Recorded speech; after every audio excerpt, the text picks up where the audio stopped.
Bom, meus irmãos, hoje o nosso devocional vai ser no livro de Eclesiastes. Peço que vocês abram suas Bíblias, Eclesiastes, capítulo 1 e capítulo 2. A leitura hoje vai ser um pouco extensa, mais que usual, porque são 2 capítulos, né? Então peço que os irmãos prestem bastante atenção na leitura. Quem não trouxe sua Bíblia, o texto vai ser projetado aqui atrás de mim.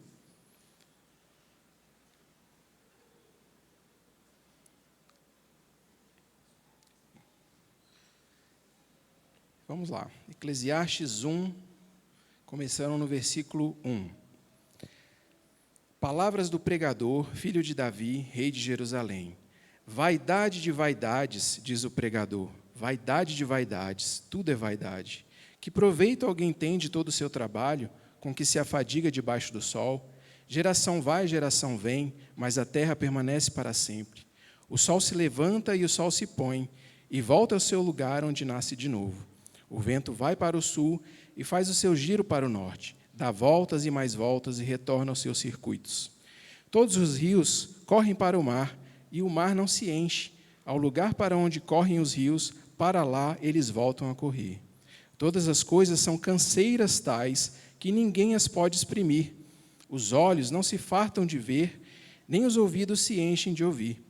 O que foi é o que há de ser. E o que se faz, isso se tornará a fazer. Não há nada de novo debaixo do sol. Será que existe alguma coisa de que se possa dizer, veja, isso é novo? Não, já existiu em tempos passados, muito antes de nós. Já não há lembrança das coisas que se foram, e das coisas que ainda virão, também não haverá memória entre os que hão de vir depois dela. Eu, o pregador, venho sendo rei de Israel em Jerusalém. Dediquei-me a investigar e a me informar com sabedoria a respeito de tudo o que se faz debaixo do céu. Que enfadonho trabalho Deus impôs aos filhos dos homens, para com ele os afligir. Vi todas as coisas que se fazem debaixo do sol, e eis que tudo é vaidade, é correr atrás do vento. Aquilo que é torto não pode ser endireitado, e o que falta não pode ser contado. Eu disse a mim mesmo, eu me tornei importante e superei em sabedoria todos os que governaram em Jerusalém antes de mim. O meu coração tem tido larga experiência da sabedoria e do conhecimento. Assim, procurei conhecer a sabedoria e saber o que é a tolice e a falta de juízo, mas descobri também isto é correr atrás do vento. Porque na muita sabedoria há muito enfado, e quem aumenta o seu conhecimento, aumenta também sua dor. Eclesiastes 2, versículo 1. Eu disse a mim mesmo, vamos, prove a alegria, procure ser feliz, mas também isso era vaidade. Concluí que o riso é tolice e que a alegria não serve para nada. Resolvi no meu coração entregar-me ao vinho, sem deixar de me guiar pela sabedoria e de me apoderar da loucura, até descobrir o que de bom os filhos dos homens poderiam fazer debaixo do céu, durante os poucos dias da sua vida. Empreendi grandes obras, construí casas e plantei vinhas para mim. Fiz jardins e pomares para mim, e neles plantei árvores frutíferas de toda espécie. Fiz para mim tanques de águas, para com eles regar o bosque em que reverdenciam as árvores. Comprei escravos e escravas, e tive escravos que nasceram em minha casa. Também tive bois e ovelhas, mais do que tiveram todos os que vieram em Jerusalém antes de mim. Amontoei também para mim prata e ouro, e tesouro de reis e de províncias. Provi-me de cantores e cantoras, e das delícias dos filhos dos homens, mulheres e mais mulheres. Eu me tornei importante e superei todos os que vieram antes de mim em Jerusalém, e a minha sabedoria nunca me abandonou. Tudo aquilo que os meus olhos desejaram, eu não lhes neguei, nem privei o meu coração de alegria alguma, pois eu me alegrava com todas as minhas fadigas, e isso era recompensa por todas elas.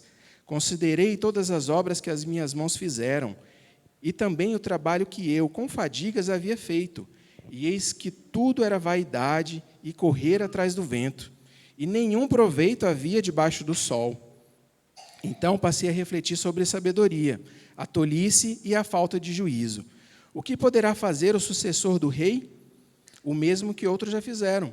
Então vi que a sabedoria é mais proveitosa do que a falta de juízo, assim como a luz traz mais proveito do que as trevas. O sábio tem os seus olhos bem abertos, enquanto o tolo anda em trevas. Contudo, entendi que a mesma coisa acontece com ambos. Aí eu disse a mim mesmo: o que acontece com o tolo, acontece comigo também. De que adianta, então, ser sábio? Então eu disse a mim mesmo que também isso era vaidade. Pois nem o sábio nem o tolo serão lembrados para sempre. Pois, passados alguns dias, tudo cai no esquecimento. O sábio morre do mesmo modo que o tolo. Por isso perdi o gosto pela vida, pois me foi pesado demais o trabalho que se faz debaixo do sol. Sim, tudo é vaidade e correr atrás do vento. Também perdi o gosto por todo o meu trabalho, com que me afadiguei debaixo do sol, pois o resultado de tudo isso ficará para quem vier depois de mim. E quem pode dizer se ele será um sábio ou um tolo? No entanto, ele terá domínio sobre todo o ganho das minhas fadigas e sabedoria debaixo do sol. Também isso é vaidade. Então, tratei de fazer com que o meu coração perdesse a esperança de todo o trabalho com que me afadiguei debaixo do sol. Porque uma pessoa pode fazer o seu trabalho com sabedoria, conhecimento e habilidade, mas deixará o seu ganho como herança a quem por ele não se esforçou. Também isso é vaidade e grande mal. Pois, que proveito alguém tem de todo o seu trabalho e da fadiga do seu coração, em que anda trabalhando debaixo do sol? Porque todos os seus dias são cheios de dor, e o seu trabalho é desgosto. Nem de noite o seu coração descansa. Também isso é vaidade. Não há nada melhor para o ser humano do que comer, beber e fazer com que sua alma desfrute o que conseguiu do seu trabalho. No entanto, vi que isso vem da mão de Deus, pois separado deste, quem pode comer ou quem pode alegrar-se? Porque Deus dá sabedoria, conhecimento e prazer à pessoa que lhe agrada, mas ao pecador dá trabalho, para que ele se ajunte e amontoe, a fim de dar àquele que agrada a Deus. Isto é vaidade e corre atrás do vento. Meus irmãos, eu quis ler esses 2 capítulos por inteiro, porque esse texto lhe chama bastante atenção da gente. Esse texto, que é escrito pela pessoa que se identifica como pregador, que provavelmente é Salomão, filho de Davi, ele é, no mínimo, muito instigante. Eu diria que, à primeira vista, é um texto desconcertante. E como pode um texto desconcertante desse fazer parte da Bíblia, que é um livro, a palavra de Deus, que é inerrante? Como que ele usa palavras tão pesadas para descrever a vida? Como que esse texto foi parar na Bíblia? A Bíblia, que é um livro que deveria trazer esperança, quando a gente lê esse texto, ele nos traz o oposto. Nos traz desânimo, desesperança. Ao invés de alimentar a nossa fé, a gente vê que nesse texto há um ceticismo no ar. A gente pode ver isso novamente em algumas passagens que a gente leu. Vamos abrir novamente no capítulo 1, versículo 2. Lá, ele usa essas palavras: vaidade de vaidades, tudo é vaidade. Essa palavra, vaidade, em outras versões, ela é traduzida como inutilidade. Em outras versões, sem sentido, ou não faz sentido. Então, o que ele está dizendo é que não faz sentido as coisas da vida. No capítulo 1, versículo 8, ele usa a expressão: todas as coisas são canseiras. No capítulo 1, versículo 13, ele diz que enfadonho trabalho Deus impôs aos filhos dos homens, para com ele os afligir. No versículo 15, ele diz: aquilo que é torto não pode ser endireitado. No 18, ele fala: porque na muita sabedoria há muito enfado, e quem aumenta o seu conhecimento, aumenta também a sua dor. No capítulo 2, versículo 2, ele diz: o riso é tolice, e que a alegria não serve para nada. No capítulo 2, versículo 11, ele fala: nenhum proveito havia debaixo do sol. No versículo 16 do capítulo 2, ele diz: o sábio morre do mesmo modo que o tolo. No 17, ele fala: por isso perdi o gosto pela vida. Meu Deus, coisa mais depressiva. No versículo 23, porque todos os meus dias são cheios de dor, e o seu trabalho é desgosto, nem de noite o seu coração descansa. Então, meus irmãos, além disso, Salomão, no texto que lemos, ele se empenhou de muitas formas para entender qual que é a razão da vida. Por que a gente vive? A alegria é tão passageira, e ele tentou isso de várias formas. Vamos ver alguns exemplos de como que Salomão tentou achar o sentido da vida. Eclesiastes 2:3. Nesse versículo, ele mostra que uma das coisas que ele tentou foi achar alegria no vinho. E o vinho está associado à alegria em muitas passagens da Bíblia. Eclesiastes 2:3 diz: resolvi no meu coração entregar-me ao vinho, sem deixar de me guiar pela sabedoria e de me apoderar da loucura, até descobrir o que de bons filhos dos homens poderiam fazer debaixo do céu, durante os poucos dias da sua vida. Então, essa foi uma tentativa dele de achar alegria e de achar motivo e razão. Em Eclesiastes 2, versículo 4, ele vai falar de como que ele tentou achar alegria e motivo para a sua vida, fazendo grandes coisas, acumulando riquezas. Eclesiastes 2,4, ele fala: empreendi grandes obras, construí casas e plantei vinhas para mim. No versículo 7, ele fala: comprei escravos e escravas, e tive escravos que nasceram em minha casa. Também tive bois e ovelhas, mais do que tiveram todos os que viveram em Jerusalém antes de mim. Não só teve, como foi o que mais teve antes de toda a história, né, dele para trás. Em Eclesiastes 2, versículo 8, na primeira parte do versículo, ele fala: amontoei também para mim prata e ouro e tesouros de reis e de províncias. Bom, aparentemente, nem bebendo muito, tentando se alegrar com vinho e nem acumulando muitas coisas, ele encontrou motivo para se alegrar. Em Eclesiastes 2,5, nós vemos que ele também se dedicou a apreciar, a contemplar o que é belo. Em Eclesiastes 2,5 ele diz: fiz jardins e pomares para mim, e neles plantei árvores frutíferas de toda espécie. No versículo 6 seguinte, ele diz: fiz para mim tanques de água, para com eles regar o bosque em que reverdeciam as árvores. Em Eclesiastes 2,8, no versículo 8, no meio do versículo ele fala: provi-me de cantores e cantoras. Então ele se dedicou a coisas belas, a paisagens, a música. Tudo isso são coisas que encantam o nosso coração, não é verdade? Ele também tentou achar essa alegria em relacionamentos. Lá no versículo 8, acho que ainda está aí, no final do versículo ele fala: das delícias dos filhos dos homens, mulheres e mais mulheres. Em 1 Reis, na Bíblia, fala que Salomão teve 700 esposas e 300 concubinas. Realmente ele tentou ser feliz dessa forma. E a gente poderia ressaltar aqui várias outras coisas que Salomão ele tentou para achar a felicidade e o motivo da sua vida. Na sabedoria e conhecimento, por exemplo, ele era muito sábio, tinha muito conhecimento, mas não foi aí que ele encontrou a razão. No trabalho, de se dar ao luxo de ter tudo o que ele queria, e muitas outras coisas, certamente, das melhores comidas, das melhores coisas. Veja, meus irmãos, como que isso tem paralelos com a nossa vida, como que isso se assemelha com coisas que se aplicam a gente também.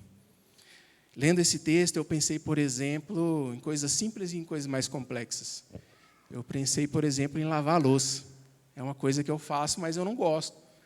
Porque quando eu lavo a louça, está aquela sujeira, aquela montanha de louça em cima da pia. Você termina de lavar, você se sente satisfeito, mas logo vem alguém e põe um prato sujo dentro da pia. Aquilo já me traz uma angústia, né? O que falar, então, daquele sentimento de segunda-feira? Né? Você passou o final de semana feliz, fez coisas legais. Quando chega domingo à noite, às vezes você, ai meu Deus, segunda-feira, amanhã, começa tudo de novo, trabalho, estudo, levar o menino para a escola, fazer tudo de novo. né? Sabe aquele sentimento de cansaço e enfado do seu trabalho? Aqueles problemas da vida que se repetem, talvez seja um problema de relacionamento. Um marido que não tem atitude para as coisas que você gostaria que ele tivesse. Uma esposa que te critica rotineiramente e você volta e meia tem essa mesma crise. Alguém que nunca muda, apesar de você aconselhar, de você ajudar. Acho que talvez se aplica bastante aos pastores, né? Que aconselham as pessoas. Você fala e não vê transformação. O sentimento de frustração, de criar expectativa para uma viagem, para um encontro, de uma conversa, de uma festa, mas no final não acontece do jeito que você esperava. Tem gente que se dedica a hobbies na vida, a cavalo, a bicicleta, a jipe, tantas coisas. No começo é legal, é empolgante, mas muitas pessoas com o tempo transformam aquele hobby num peso. Não tem mais aquela mesma alegria. E por aí vai, meus irmãos. Muitas vezes a gente tem a falsa impressão de que se fizermos coisas, seremos eternamente felizes. Né? Como ir, por exemplo, a todos os bons restaurantes da cidade, a viajar o mundo inteiro, a conhecer novos lugares, a acumular a riqueza. Enfim, você acha mesmo que isso te trará alegria e significado para sempre? Salomão já deu a resposta dele. E eu diria que ainda tem um agravante a mais nessa situação. A nossa idade, a gente envelhece. Quando a gente é novo, quando a gente é jovem, a gente tem muita vontade, muita força de vontade. Quando a gente começa a fazer alguma coisa, a gente está empolgado, a gente está entusiasmado e a gente mergulha de cabeça.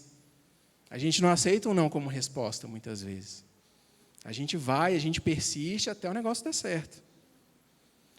Mas depois dos 40, quando você vai entrando ali na meia-idade, talvez você já não tenha aquela mesma expectativa. Você talvez já viu frustrações na sua vida. Você já começou a perceber que coisas que não vale a pena nem tentar. Ah, não, isso aqui não dá certo. Ao que nasce torto, morre torto. Não se endireita. Ah, meus irmãos, o que a gente poderia dizer de tudo isso que a gente leu?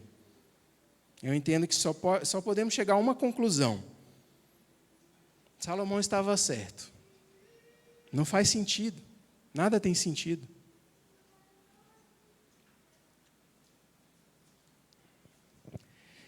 Nada faz sentido se você olhar a sua vida pela perspectiva debaixo do céu. É a expressão que ele usa. Nada faz sentido debaixo do céu. Mas, se você olhar a sua vida com a perspectiva acima do céu, a vida ela pode fazer sentido. Salomão começa a nos dar a pista desse sentido lá no final do capítulo 2. Vamos ler novamente Eclesiastes 2, versículo 24 e 25. Lá ele diz: não há nada melhor para o ser humano do que comer, beber e fazer com que a sua alma desfrute o que conseguiu do seu trabalho. No entanto, vi também que isto vem da mão de Deus, pois separado deste, quem pode comer ou quem pode se alegrar? Quem pode alegrar-se? Então, vou repetir de novo. Vi também que isso vem da mão de Deus, pois separado deste, quem pode comer ou quem pode alegrar-se? A gente começa a entender o verdadeiro sentido do que Salomão ele quer dizer. Talvez o que a gente leu aqui, nesses 2 capítulos, se resume a um versículo de Provérbios 9, versículo 10. É um versículo bastante conhecido e diz: o temor do Senhor é o princípio da sabedoria. Conhecer o santo é ter entendimento. Ou seja, a sua sabedoria e conhecimento para avaliar o sentido da vida só faz sentido se você conhecer a Deus de verdade. Para fazer sentido, você precisa saber para o que você foi criado. Qual é o motivo da sua vida? Qual é a razão da sua vida? E a gente precisa ter uma perspectiva de olhar para a eternidade. Para fazer isso, só existe uma forma. Você precisa parar de ser o centro da sua vida. Nós chamamos isso de idolatria, quando você coloca alguém ou alguma coisa no lugar de Deus. E a gente chama isso também de pecado. E pecado te separa de Deus. Então é necessário reconhecer que você é idólatra. E se arrepender disso. E mudar disso. E mudar isso. E colocar no centro da sua vida quem deveria realmente estar lá. Que é Deus. Em 1 Coríntios 10:31 diz: portanto, se vocês comem, ou bebem, ou fazem qualquer coisa, façam tudo para a glória de Deus. A vida vai fazer mais sentido quando você fizer tudo para a glória de Deus, se alegrando nele. Na vida, você pode ter prazeres, você pode construir grandes coisas, você pode formar uma família bem grande, você pode contemplar o belo, você pode viajar, você pode festejar, celebrar bastante. Você pode se dar o direito de ter coisas, mas faça isso para a glória de Deus. Saiba também que na vida você vai passar por muitas dificuldades. A Bíblia mesmo diz que no mundo tereis aflições. Mas como diz a música que chama A Partida e o Norte, de Estevão Queiroga, os dias maus, os dias mais sombrios também são teus. Deus nos permite passar por provações, situações difíceis. Por fim, saiba de uma coisa, tudo isso, as coisas boas e as coisas ruins são passageiras. As experiências que você tiver nessa terra são momentâneas. Os sofrimentos também são.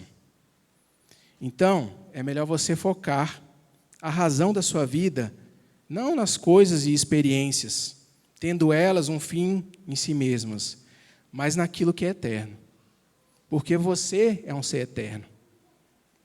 Amém? Vamos orar? Deus amado, te agradeço, ó Pai, por estar aqui, compartilhando essa palavra com os meus irmãos. Te peço, Senhor, que o Senhor nos ajude a enxergar o verdadeiro motivo de nossas vidas. Nos perdoa, Senhor, se por tantas vezes colocamos coisas, pessoas, experiências no centro da nossa vida, onde só o Senhor deveria estar. Te pedimos perdão por esse pecado de idolatria. Queremos, Deus, que o Senhor seja o centro da nossa vida. Queremos que o Senhor seja a razão da nossa vida, Pai. Afinal, nós fomos criados para te glorificar. Eu te peço, Deus, que o Senhor nos ajude nessa caminhada e nos fortaleça. Em nome de Jesus. Amém.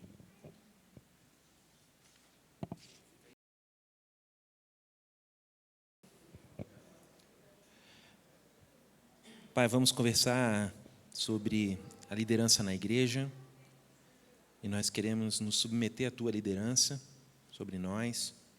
Pedimos a Tua direção, nos ajuda a entender e a amar o Seu projeto para a igreja. É assim que oramos, em nome de Cristo. Então, nós temos tratado nesse tempo de janeiro e fevereiro dos valores, né, da nossa igreja. Vamos dar um tempo, né? A partir da próxima semana nós vamos começar a classe que é normal, né? A gente vai trabalhar o tema discipulado a partir do próximo final de semana. Então, a gente vai tratar hoje de liderança bíblica e aí em julho a gente volta, né?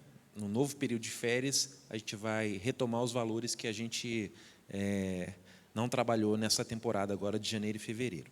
Então, o tema de hoje é liderança bíblica, e a gente descreve esse valor como líderes íntegros, responsáveis e multiplicadores se doarão sacrificialmente para formar pessoas íntegras, responsáveis e multiplicadoras. Então, líderes íntegros, responsáveis e multiplicadores se doarão sacrificialmente para formar pessoas íntegras, responsáveis e multiplicadoras. A integridade aqui está ligada à ideia de não temer acusações. Não é a integridade no sentido da perfeição, né? Mas a integridade de entender-se diante de Deus como alguém que, ao pecar, se arrepende, alguém que pode ser confrontado, alguém que tem uma vida transparente. Então, a integridade está ligada não à perfeição, mas à capacidade de reconhecer seus próprios erros e de, quando é exortado, se arrepender, né? Então, integridade aqui está ligada a essa ideia de não temer acusações, né? De estar aberto às críticas. Ser responsável está ligado ao conceito que a gente vai responder diante de Deus pelos privilégios e as responsabilidades que Ele nos concede, né? Muito dificilmente nessa sala não tem alguém que, talvez o Mateus, né, ainda não é responsável por alguma área da sua vida, né? Ali está o Fábio sacudindo ele no bercinho. Mas todos nós temos responsabilidades que Deus nos concede, né? E Deus vai nos cobrar, né? A Esther tem responsabilidade sobre as oportunidades que os pais dela concedem para ela, né? Então, a escola, a responsabilidade dela. Nós vamos responder diante de Deus. Os líderes responderão diante de Deus pelas responsabilidades que eles assumiram, né? Que foram entregues a eles. Próximo qualificador aqui é multiplicador. Disposto a investir tempo no processo de maturação dos liderados e na formação de novos líderes. Então, a liderança ela não pode ter o desejo de se perpetuar no poder. A liderança bíblica, ela embute nela a ideia de que ela deve transmitir a outros homens fiéis, capazes de ensinar a outros homens fiéis. A igreja é maior do que uma pessoa. A fé cristã é maior do que um cristão. Então, a ideia é que a liderança bíblica dentro das Jardins vai ser responsável, íntegra, e ela vai ter essa visão de multiplicação, né?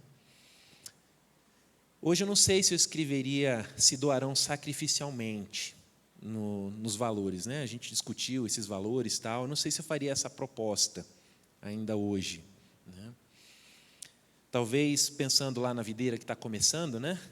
A ideia é de que, cara, é tudo ou nada, estamos, né, full nisso aqui, vamos dar a nossa vida aqui. E aí essa pegada da plantação da igreja de nós vamos nos doar sacrificialmente, tivesse muito presente na nossa, aos nossos olhos, ali naquele momento do início da igreja. Hoje, essa ideia me rouba a alegria do trabalho. Parece que essa doação sacrificial não é alegre. Faltou talvez esse qualificativo nesse valor, né? E o objetivo é levar as pessoas à maturidade em Cristo, né? Desenvolver liderança, fazer com que as pessoas aspirem à maturidade cristã. Quais são os dois ofícios bíblicos dentro da igreja? Igrejas neotestamentárias, né? Igreja. Quais são os dois ofícios bíblicos? Diaconato e presbítero. Diáconos e presbíteros, não há nada além disso na Bíblia, tá? Todos os outros termos são intercambiáveis com presbíteros. Então, pastores, né, supervisores, bispos, anciãos, todos esses termos equivalem a presbítero. Então, o pastor da igreja é um presbítero na igreja. Esse é o termo bíblico. As pessoas inventam outros nomes aí fora, né? Arcebispo, apóstolo, profeta, essas coisas. Vão botando um monte de nome, criando castas, né? mas os ofícios bíblicos, diáconos, instituídos lá em Atos 6, vamos lá? Você consegue? Atos 6, 4.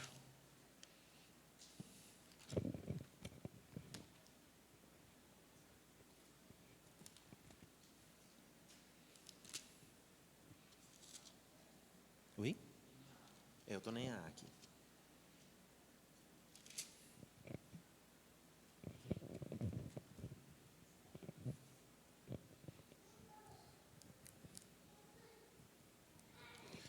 Vou ler a partir do 1. Naqueles dias, aumentando o número de discípulos, houve murmuração dos helenistas contra os hebreus. Quem é esse pessoal? Hebreus são os de Jerusalém, né? Os judeus que se converteram. Helenistas foram aqueles que estavam em Jerusalém na época da Páscoa, viram o que aconteceram, né? Ouviram falar sobre a ressurreição, foram atingidos pelo Evangelho, gentios que se converteram. Helenistas, gente do mundo grego, helênicos. Então, houve uma dissensão entre esses grupos dentro da igreja. Então, os 12 apóstolos convocaram a comunidade dos discípulos e disseram: não é correto que nós abandonemos a palavra de Deus para servir mesas. Por isso, irmãos, escolham entre vocês 7 homens de boa reputação, cheios do espírito de sabedoria, para os encarregarem desse serviço. O serviço é diaconia, diáconos. Quanto a nós, nos consagraremos à oração e ao ministério da palavra.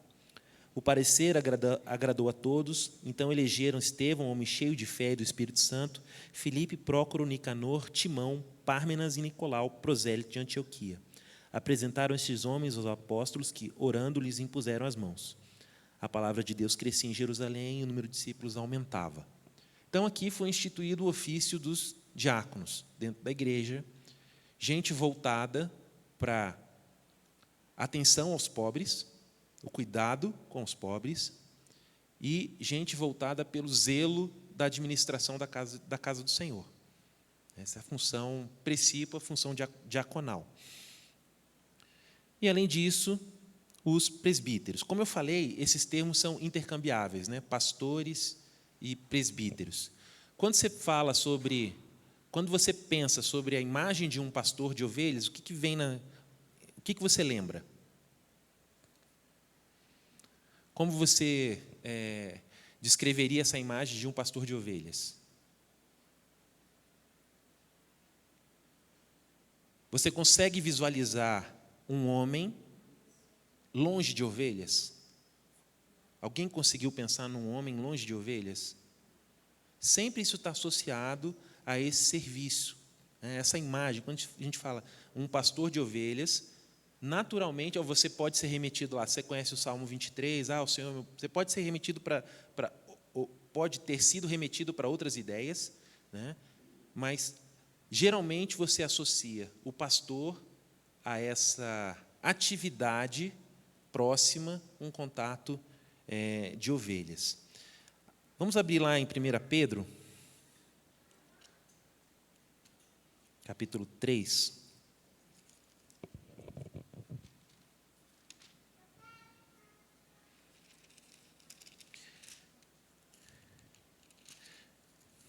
Deixa eu ver se é isso.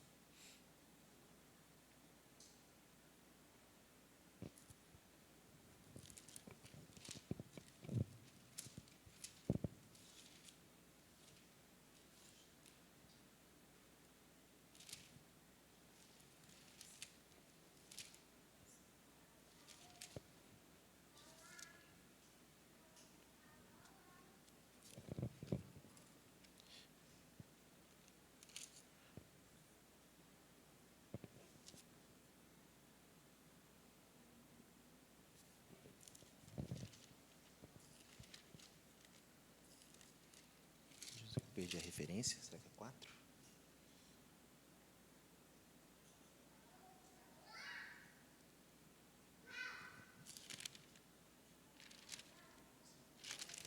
Oi?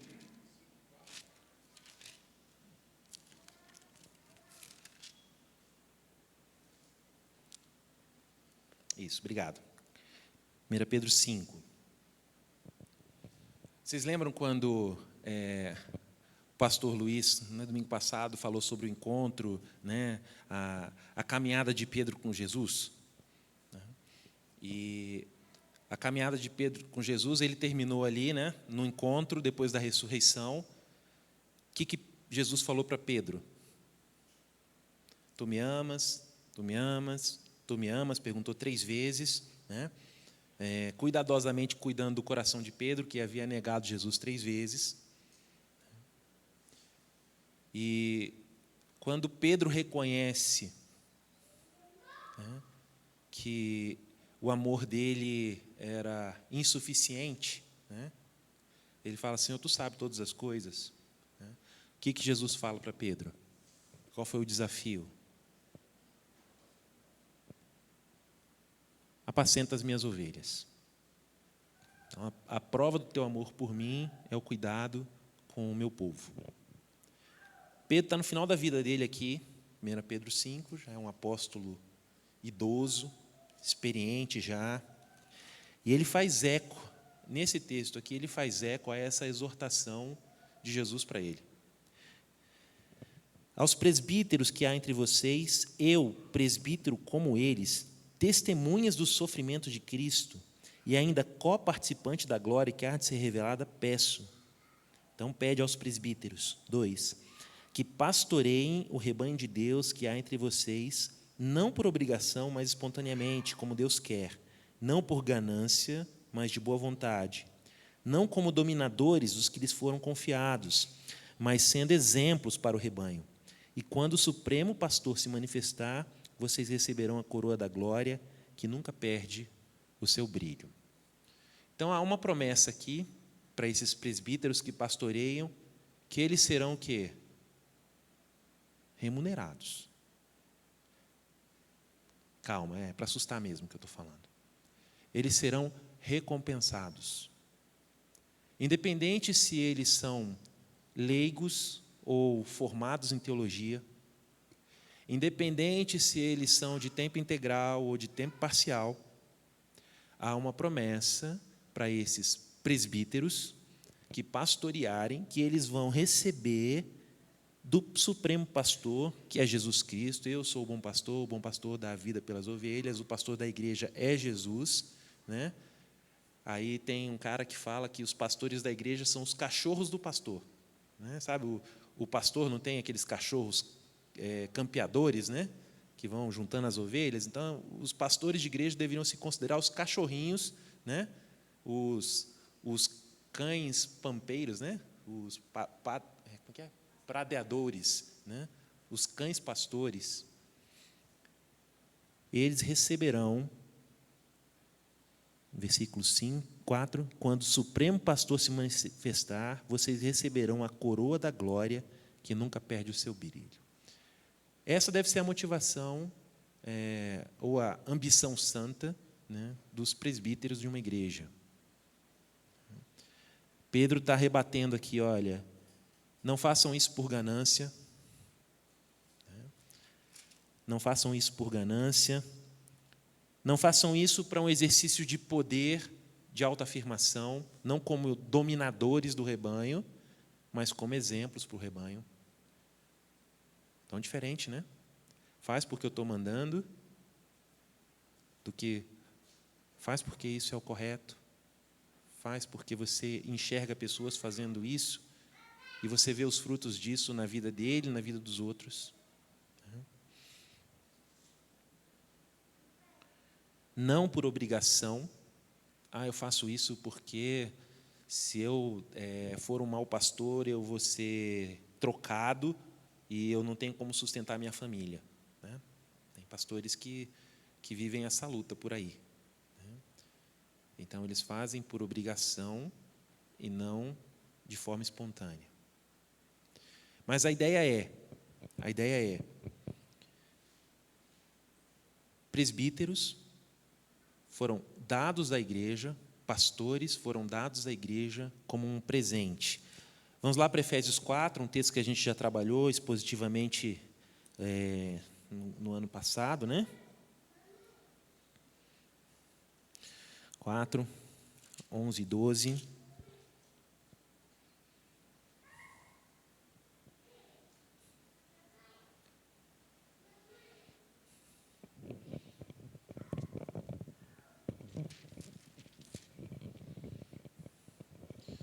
11. E ele mesmo, esse ele mesmo é Jesus Cristo. No versículo 10 fala, aquele que desceu é também o mesmo que subiu acima de todos os céus para encher todas as coisas. Está falando de Jesus Cristo, que encarnou, que morreu, que ressuscitou, que ascendeu aos céus. 11. E ele mesmo concedeu um para apóstolos, outros para profetas, outros para evangelistas e outros para pastores e mestres, com vistas ao aperfeiçoamento dos santos para o desempenho do seu serviço, para a edificação do corpo de Cristo. Então, lá no finalzinho, pastores e mestres.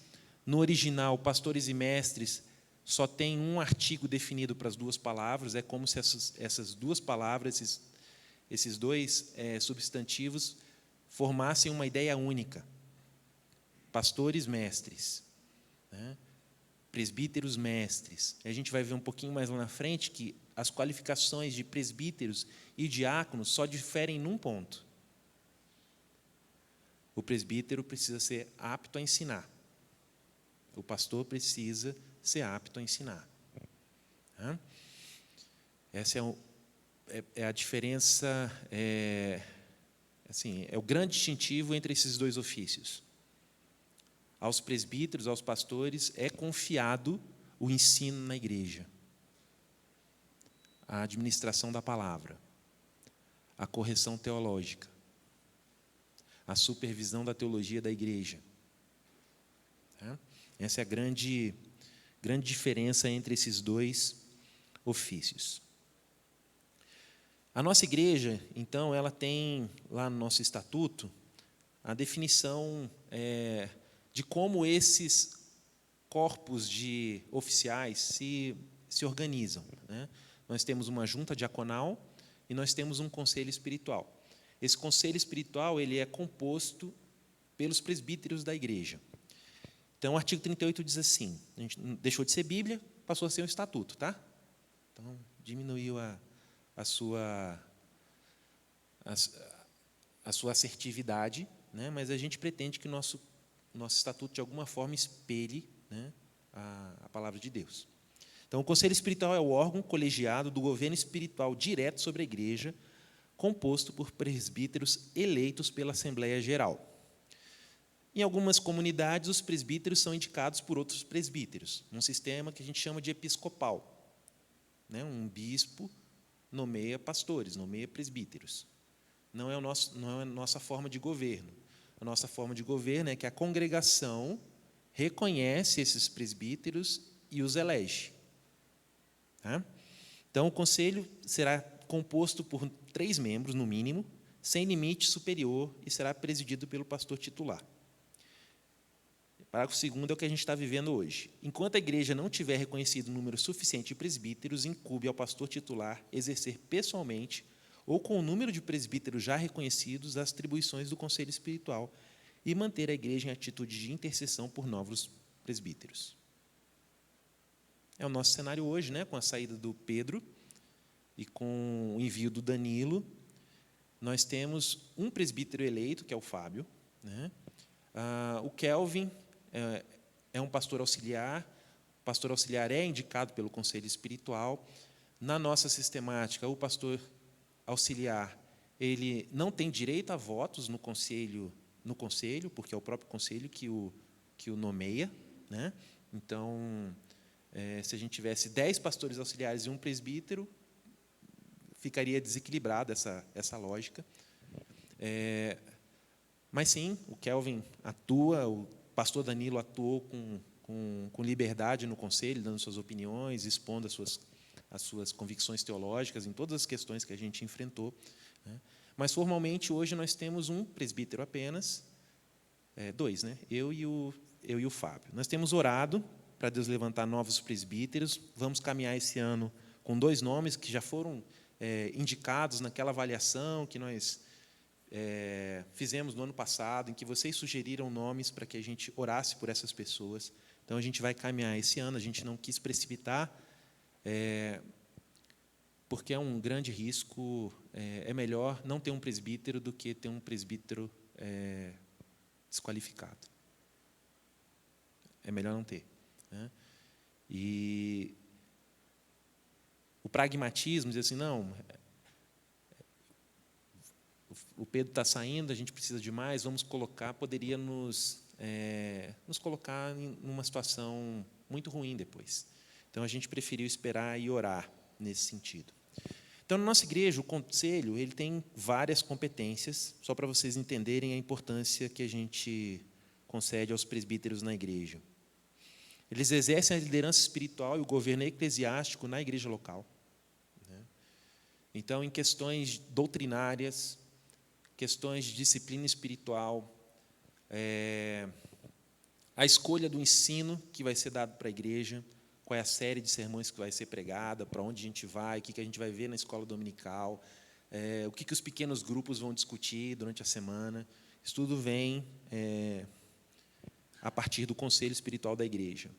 Exposição da palavra de Deus. Então, é natural que a gente tenha nas pregações, nos sermões, apenas presbíteros pregando, né?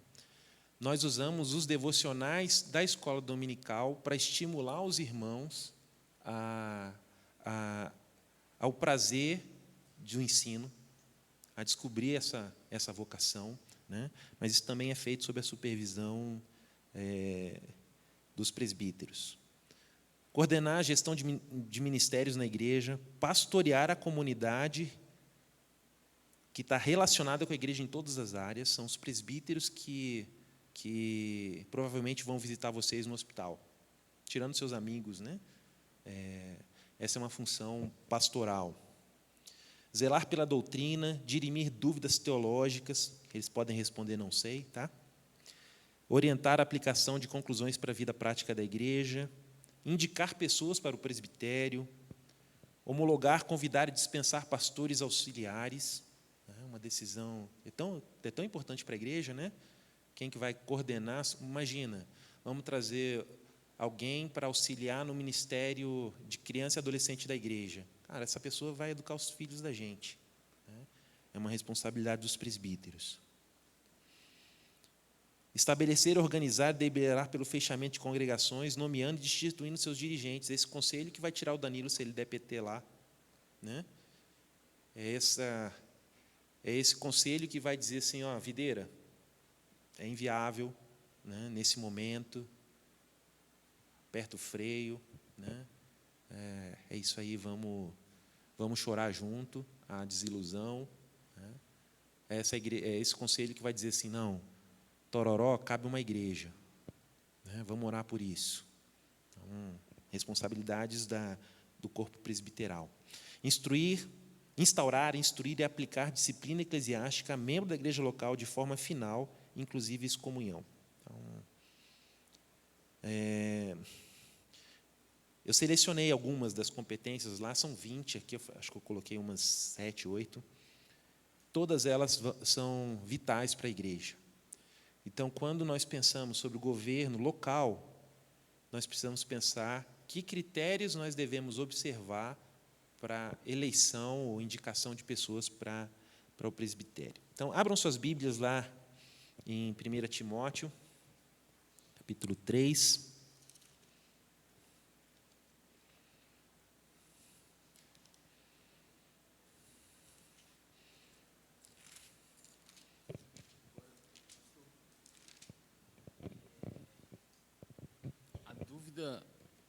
Uma das dúvidas que eu tenho é sobre como justificar, né, que Efésios 4:11 não está falando de ofício.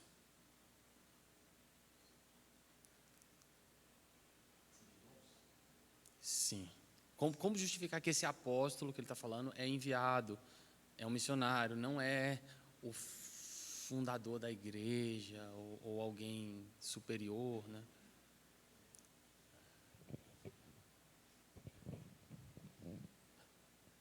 Bota lá o 11 lá, que você citou, né? Então, Mateus está perguntando por que apóstolos, profetas, evangelistas não seriam também funções dentro da igreja, né? Então, por que eu citei isso aqui? Para mim, isso aqui são dons, são presentes para a igreja. entre os presentes para a igreja estão pastores mestres.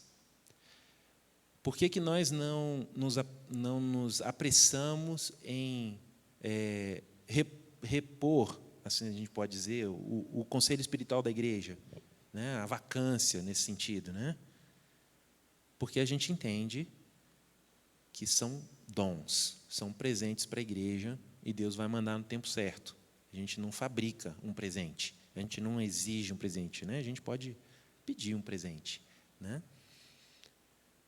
Apóstolos, profetas, evangelistas, pastores são dons. Você pode ter o dom pastoral sem ter a função pastoral. Nós vimos aqui no sábado à noite, né, o início do estágio da Marina, do Kelvin, né?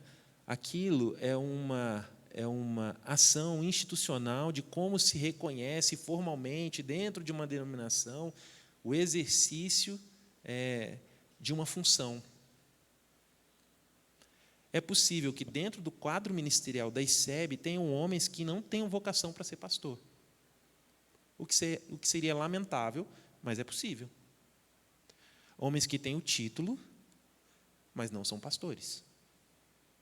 Não foram chamados por Deus para isso. É uma motivação pessoal, ele tem habilidades, ele tem capacidade, tem carisma, tem conhecimento teológico, e faz tudo no braço dele, na força dele, porque ele tem vontade. Isso não significa que ele seja, de fato, alguém que tem um dom pastoral. Quando a gente fala no fim do apostolado, né, você está puxando para o outro lado, cara. Não é a aula. Mas vamos lá. Quando a gente fala como o fim do apostolado, como um dom, nós acreditamos no fundamento da sola escritura, apenas as escrituras. Então, essas escrituras foram dadas a nós por Deus, por intermédio de homens. Profetas, no Antigo Testamento, né? Moisés, que escreveu ali o Pentateuco, não o último capítulo lá, quem escreveu foi Josué, que narra a morte dele, né? Ele não morreu e escreveu morto, né? Obviamente, foi Josué, depois escreveu e complementou ali, né? Então, profetas no Antigo Testamento, no Novo Testamento, os apóstolos. Então, esses apóstolos, eles tinham alguns pré-requisitos. Eles caminharam, e isso está lá na escolha de Matias para substituir Judas, né? Judas se mata, né? E eles vão escolher um novo apóstolo. E os requisitos estão ali. Terem sido testemunhas oculares do ministério de Jesus o tempo inteiro, né? Então, por esse requisito, não se reconhece mais a existência hoje de apóstolos. Todos os bons apóstolos estão mortos. Eu falei isso uma vez aqui, teve gente que foi embora chateado comigo, porque é de uma igreja que o cara titular é um apóstolo, né? Então, assim, eu entendo que, biblicamente, não existem mais apóstolos no sentido de pessoas que caminharam com Jesus Cristo e, como foi prometido o envio do Espírito Santo, para que se lembrasse de todas as coisas, né, que foi dada à igreja, esses homens foram usados pelo Espírito Santo para relatar aquilo que eles vivenciaram com Jesus e para ensinar a igreja, como Paulo depois. Então, nesse sentido, um sentido muito estrito, não existe mais apóstolos que podem chegar e eu digo, olha, tive uma nova revelação, eu sou o apóstolo para o século 21, 22, sei lá, né? E eu tenho uma nova revelação, vamos colocar um adendo na Bíblia, porque me foi revelado. E aí a gente está falando de um monte de igreja baseada em visão de homens, né? Um monte de seita que existe por aí, anjo falou com fulano, tal, né? E não é assim que a banda toca. O credo apostólico é o dos apóstolos. não de novos apóstolos, porque senão o cânon não fechou, senão a palavra de Deus não está completa, está aguardando ainda novas revelações. Então, nesse sentido, o dom apostólico cessou. A gente pode imaginar, Mateus, que determinados missionários em regiões não alcançadas ainda, né, são revestidos de poder para desempenhar sinais e alcançar nações. Nesse sentido, você poderia dizer, existe um apóstolo, ele seria semelhante a um apóstolo. Tá? Mas esse cara não pode dizer que ele está escrevendo a Bíblia. Entendeu? Então, nesse sentido, né, eu tenho um conceito bem estrito do que é um apóstolo. Eu entendo que o dom de apostolado cessou com a morte dos 12. Tá? E Paulo, como um nascido fora do tempo, como ele mesmo fala na Bíblia. Né? Eu fui nascido fora do tempo. O próprio Jesus se apresentou a mim. Né? A igreja reconhece os escritos dele como apostólicos. E ok, fechou, acabou o apóstolo. Tá? Então, cara, um apóstolo para o Brasil hoje é desnecessário. Porque o Brasil é uma nação que tem a Bíblia. Né? Desnecessário entre aspas, tá? Nesse sentido, né? Um novo apóstolo com poderes, não precisa não. Precisa não, o povo de Deus precisa da fidelidade às Escrituras e viver o que já sabe. Se a gente vivesse o que já sabe, nosso país seria diferente. A gente não precisa de uma revelação, não, a gente só precisa de obediência. Não sei se eu respondi a pergunta, né? Mas restou para a igreja, nessa lista, pastores e mestres. Pastores e mestres estão dentro da igreja para fazer essa supervisão do rebanho. E a gente está falando de ofícios dentro da igreja, por isso falei que são 2 só. Né? Presbíteros e apóstolos. Não, perdão, presbíteros e diáconos. Tá? Vocês estão prestando atenção pelos sorrisos. Presbíteros e diáconos. Esses outros, eles estão voltados para fora da igreja. Tá? Nesse sentido, tá bom? Ok? Ficou razoável? Pode seguir? Então, 1 Timóteo 3, Paulo está falando para o discípulo dele, Timóteo, que ele deveria colocar presbíteros nas igrejas, por onde Paulo passou, para que esses presbíteros supervisionem essas igrejas, edifiquem essas igrejas, ensinem as pessoas. Foi assim. Primeiro foi confiado aos apóstolos, depois foi confiado aos supervisores do rebanho. Cada igreja vai chamar de um nome, né? Mas essa é o resumo da ópera. Né? Dos apóstolos, eles entregaram para a gente as Escrituras e confiaram as Escrituras a esses supervisores do rebanho, os pastores /presbíteros, pastores e mestres. Então, capítulo 3, fiel é a palavra, se alguém deseja o episcopado, se alguém deseja ser um bispo, se alguém deseja ser pastor, presbítero, excelente obra almeja. Alguém tem uma versão diferente da NAA? Se alguém almeja o que você tem aí? Mas não fala o que antes disso? Ser bispo, né? Alguém tem outra versão? Consegue? Bota NVI, vê que sai. Ara, sai o quê?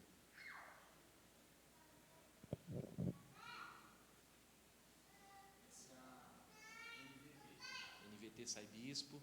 Então, são termos intercambiáveis, são opções de tradução. Tá? Presbítero, bispo,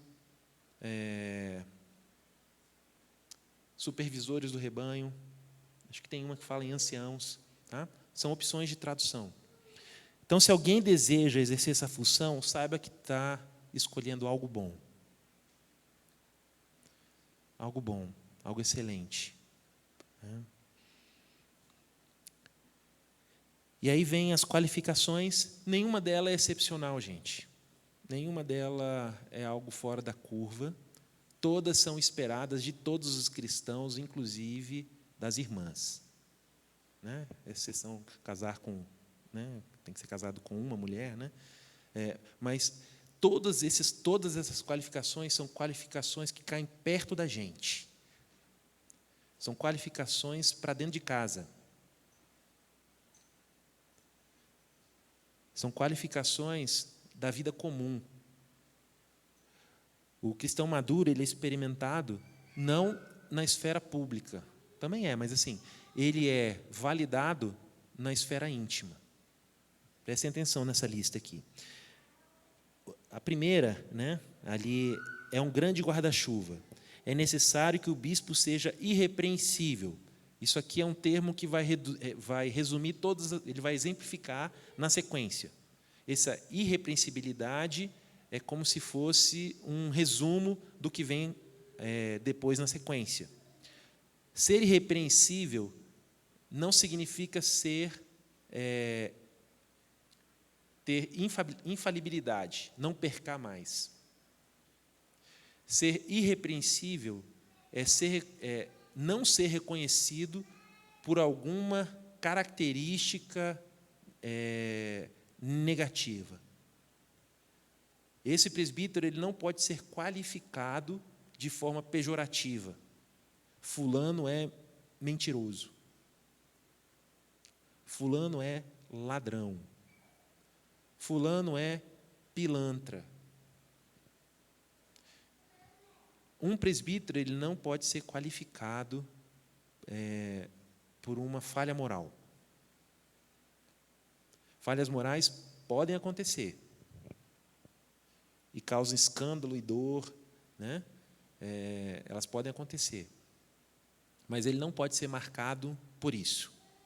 Tá? Então, a gente vai ver lá, ele não pode ser dado a muito vinho. Então, o pastor Davi é uma esponja. Né? Não, ele como é que chama? Ele seca a lata. Aí não dá, entende? Não dá.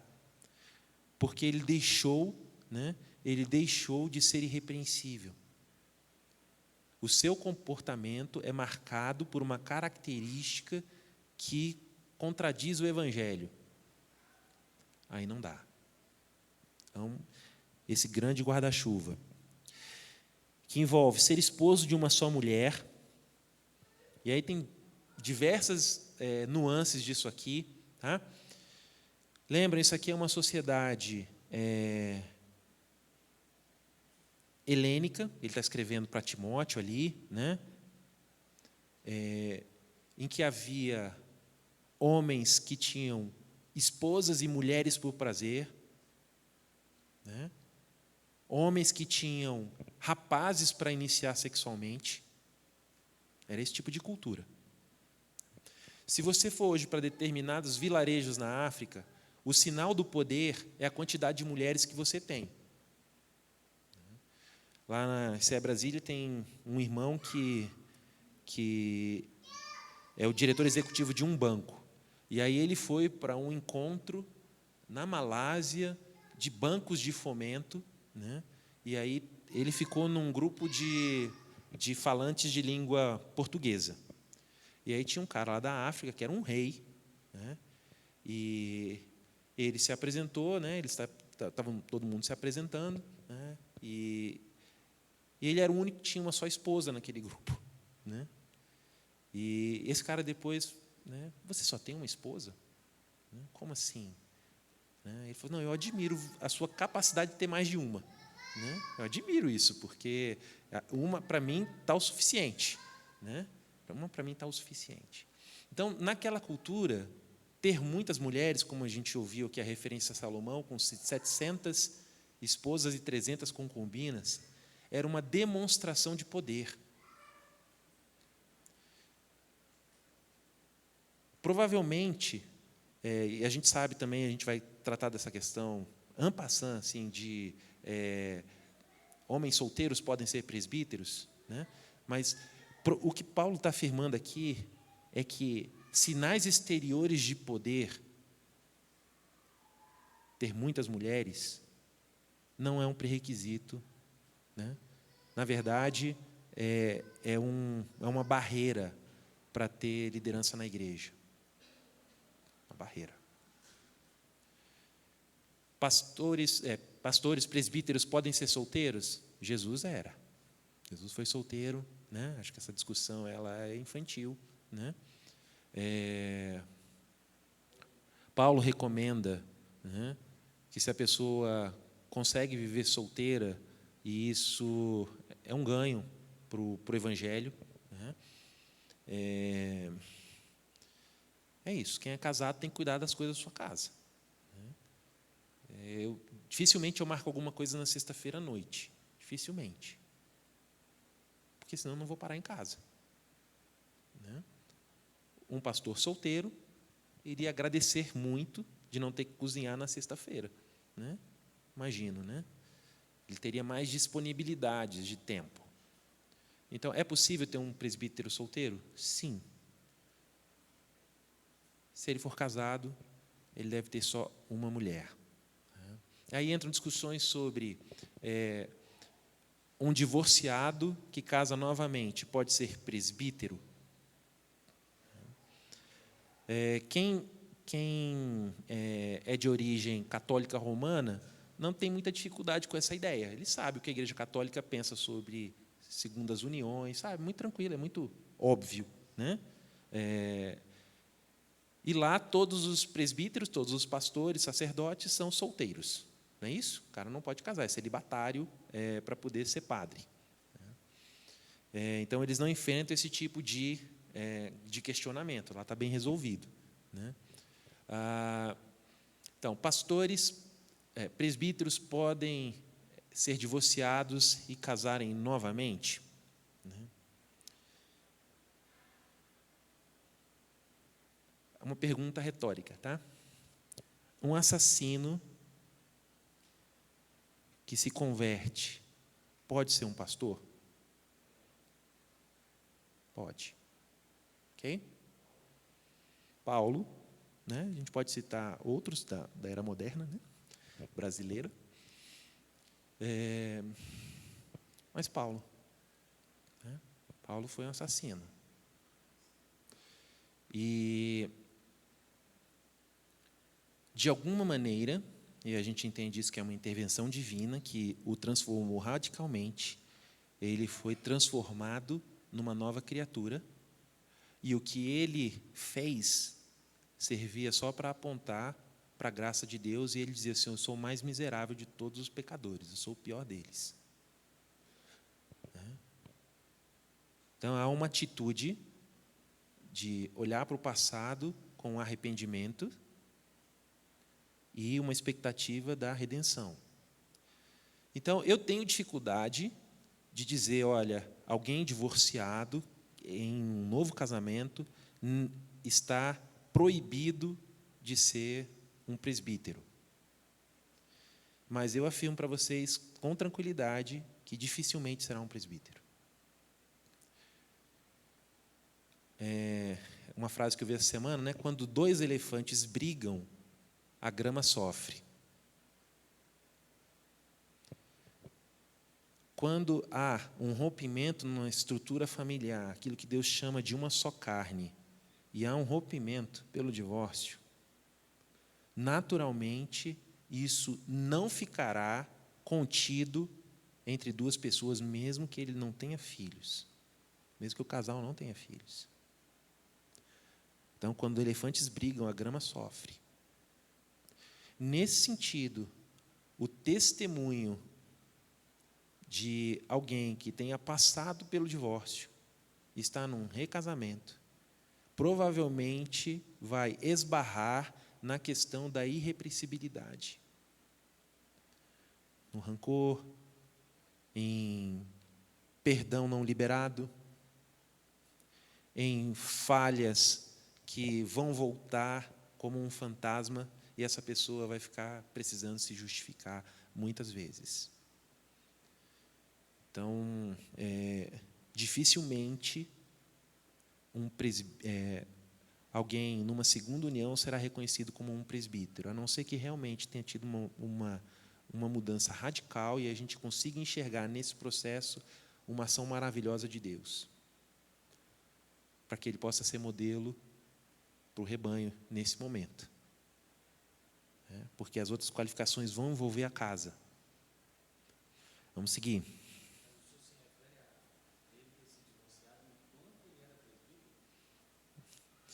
Não piora as coisas, né? Se ele se divorcia enquanto ele é um presbítero, né? É trágico, né? Porque para chegar nesse ponto, Jesus vai falar da dureza do coração. O divórcio está atrelado à dureza do coração. Então, esse homem está desqualificado para o exercício do ministério pastoral dentro da igreja. Está desqualificado, felizmente.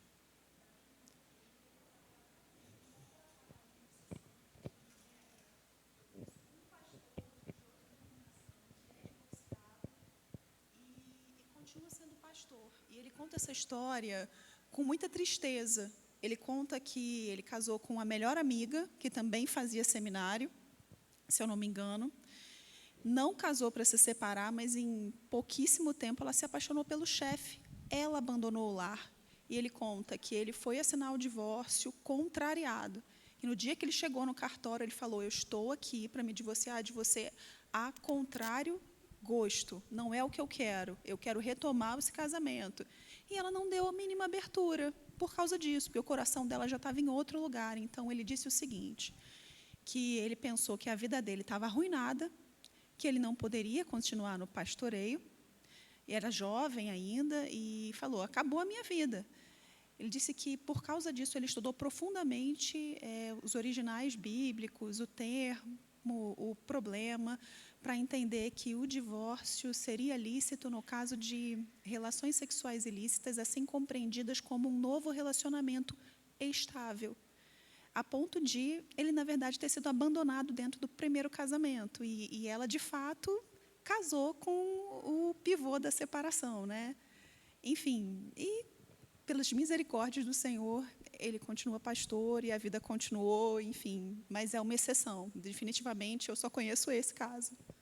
Então, Anne, só para deixar claro, né, o ensino sobre isso, esse é um tema debatidíssimo, não há consenso sobre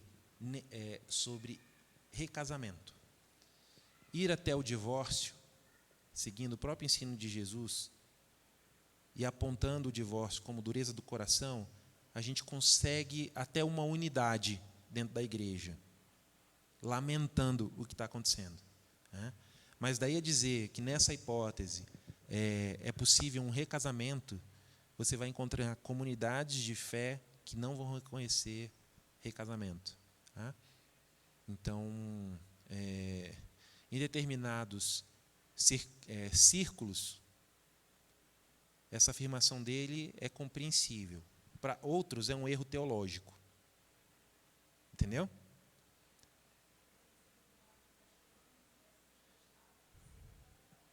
Não, assim, nem haveria hipótese de recasamento com ela mesma, porque a galera vai lá para o Antigo Testamento e fala que se a mulher casou de novo, ela não pode voltar para o primeiro marido. Entendeu? Nem com ela mesma. Então, sim, o divórcio, ele vai honrar o casamento ficando solteiro ou, né, divorciado o resto da vida. Então, há linhas nesse sentido, interpretando nesse sentido, com argumentos bíblicos. Uma pessoa que defende essa visão é o Piper. Só para você entender que não é algo esquisito demais. Entendeu? E ele vai entender a cláusula de exceção de Mateus 19, restrita apenas ao noivado judaico, que José e Maria vivenciaram. Eles estavam desposados, não eram marido e mulher ainda, mas já havia um compromisso público de casamento, e Maria engravida do Espírito Santo. Então, José, lá no seu íntimo, ele fala: eu vou me ausentar, eu vou fugir, eu vou assumir a culpa, eu vou em silêncio. Ele amava Maria, né? Mas não queria se submeter àquela situação que ele não compreendia, né?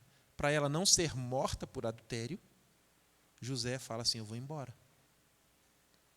Vou ser o pai fujão. Ok? Mas ele poderia denunciar aquele noivado, romper aquele compromisso, e ele poderia casar novamente porque o casamento não tinha ainda acontecido.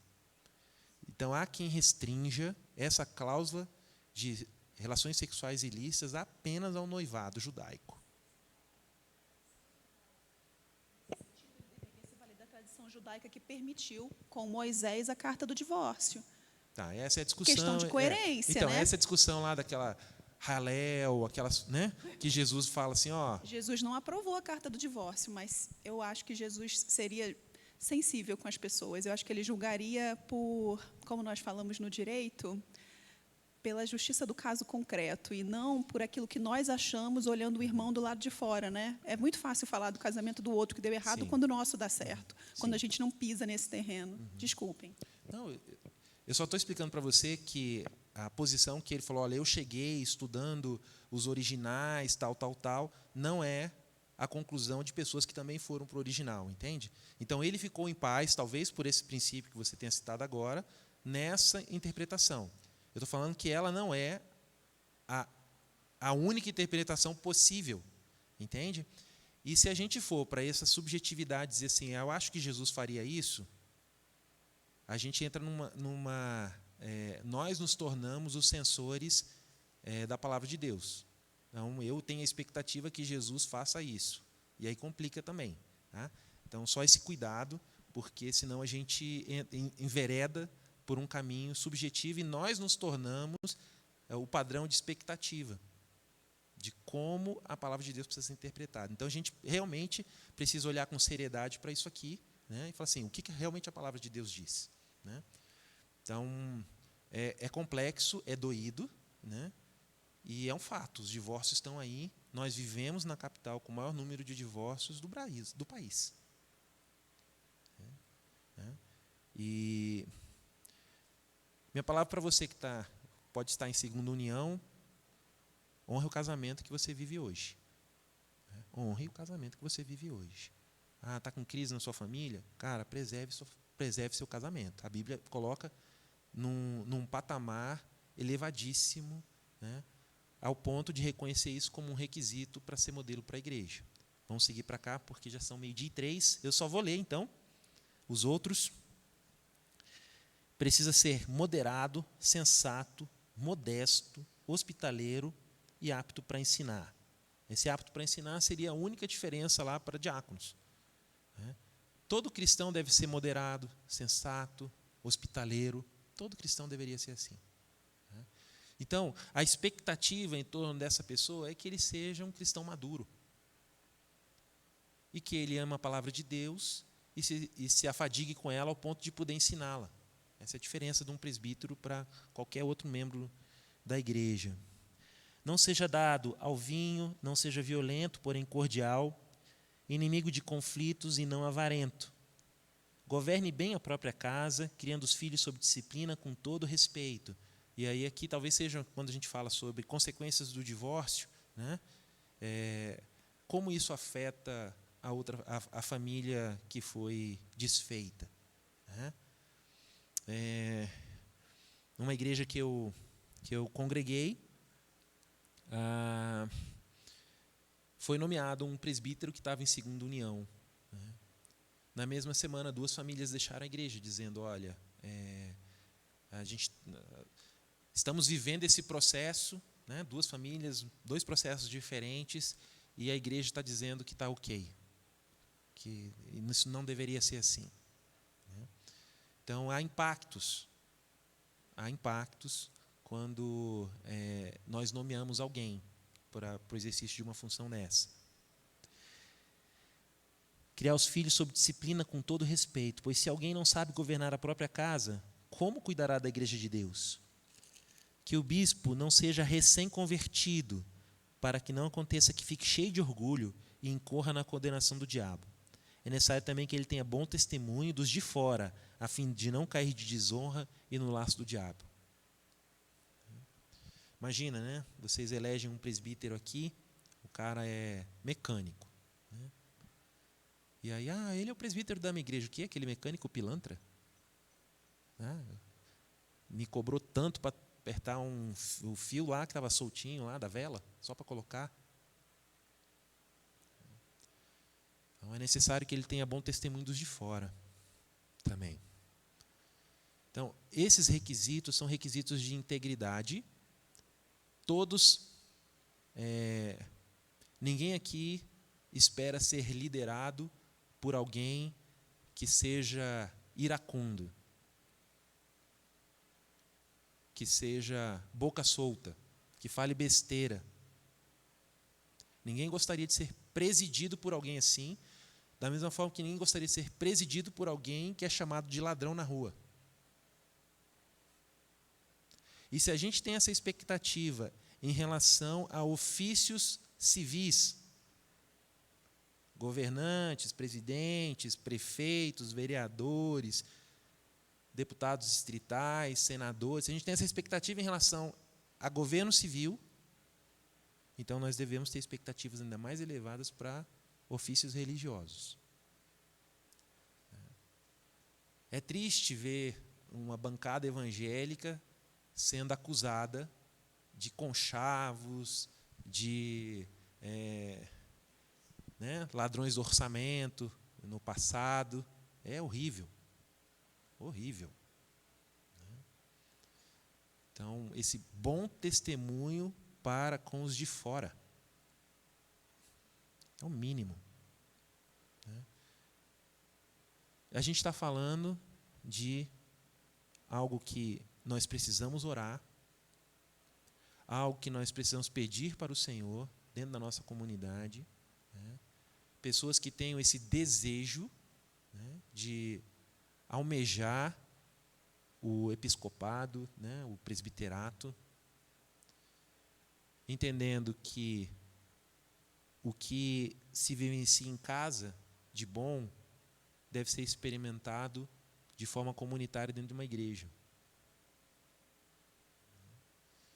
Então, é minha obrigação, manter um espírito de oração até que isso aconteça, manter a igreja em atitude de intercessão por novos presbíteros, porque eles são necessários, mas, como a gente viu lá, como dom, ele é um presente para a igreja.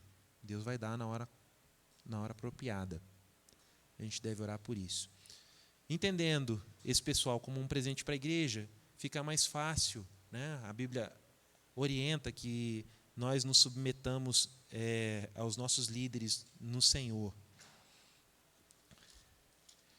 Hebreus 13, para a gente encerrar.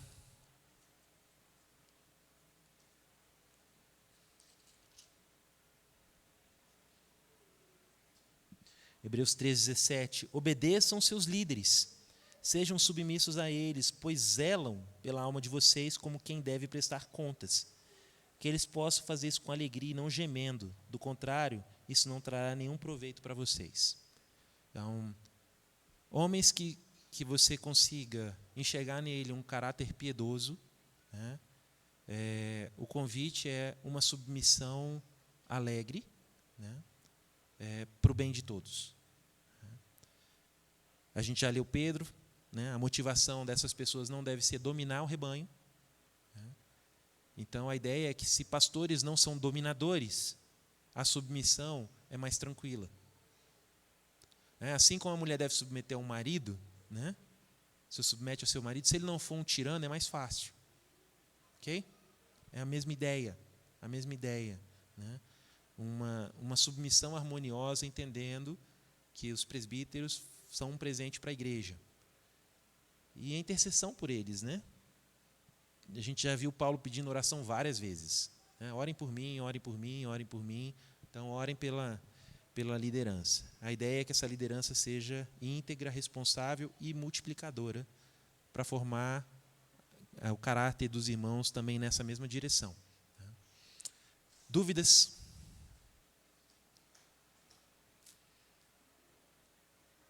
Não? Então, vamos orar? Pai, obrigado por esse tempo. Agradecemos porque o Senhor tem o seu Filho como cabeça da igreja. Obrigado porque Ele é o verdadeiro pastor das nossas almas. Obrigado porque Ele prometeu que estaria conosco. E, nesse sentido, todos nós temos a alegria de sermos pastoreados por um pastor perfeito. Oro pela nossa igreja para que, especialmente os homens, sejam guiados a uma maturidade cristã que os leve a amar a igreja como uma extensão dos seus próprios lares. Que, nesse sentido, o Senhor nos ajude a ter um caminhar íntegro, não só dentro da igreja, mas também em horário comercial, fora daqui. Nos ajuda a termos vidas que são marcadas por essas características de temperança, de moderação, de fuga de discórdias baratas, mas também de coragem para defender o Evangelho e defender o rebanho. Como Paulo instrui lá em Atos 20, nós sabemos que há lobos vorazes que se aproximam. Lá em Ezequiel nós vemos pastores devorando ovelhas, e pedimos que o Senhor tenha misericórdia da nossa igreja e também misericórdia do movimento evangélico no país, que tem sido marcado por escândalos e por desobediência à Tua palavra em relação a esses critérios. Nos ajuda a caminhar em santidade, nos dá um tempo aprazível em família, ainda nessa tarde, nos traz em segurança para cultuarmos o Senhor hoje à noite. É assim que oramos, em nome de Cristo.